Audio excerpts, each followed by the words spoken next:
With the VoiceOver Match Dailycast for today, Friday, July 5th, I'm Chris Lanning from NeighborhoodStage.com. In this final clip from Episode 3 of the VoiceOver Match podcast, which featured Francisco Serrano from the marketing firm OnetoOne, Francisco offers some interesting tips to voice talent who are auditioning for OnetoOne. Flexibility.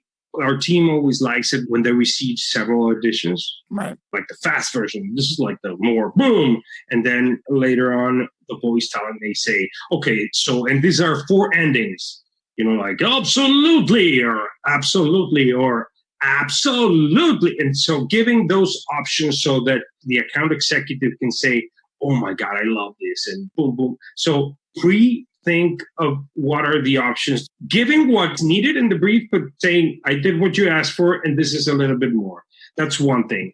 And the other thing is speed. Some people out there, they are very dialed in to answering fast and say, yes, I have my studio home, no problem. I will get to you by tonight. Right. Like I'm traveling and I cannot do it. So that is the type of things that sometimes, we understand that people travel and they're not just waiting for this particular project, but in this day and age that you have a global presence and you can operate from your home, which I think is phenomenal, right? It is.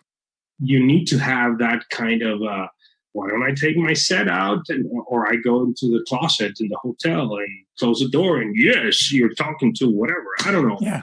Innovate like we all do, right? So find the best way to get the sound. Exactly. I thought it was an interesting point you made about having the voiceover. You actually said in the auditions, I wanted to clarify this.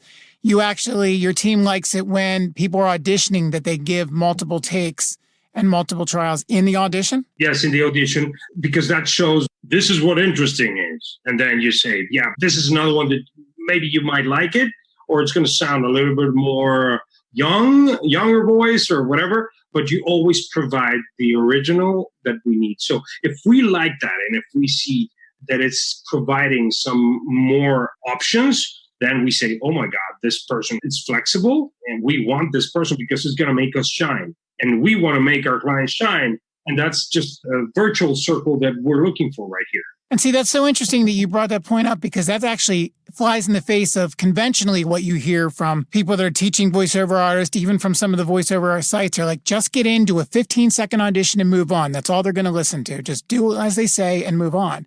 And here you're actually saying, no, take the time, come up with a couple of different options. You want to catch them with what they're asking for in the first one, but then follow up with a few other options if you think there's a better way of doing it. Exactly. And if there's time to do it, right? Because we at OnetoOne sometimes don't have the time to react because they need it in 15 minutes. Right. And with that, you cannot provide several takes or whatever. You just do what you ask for and that's it.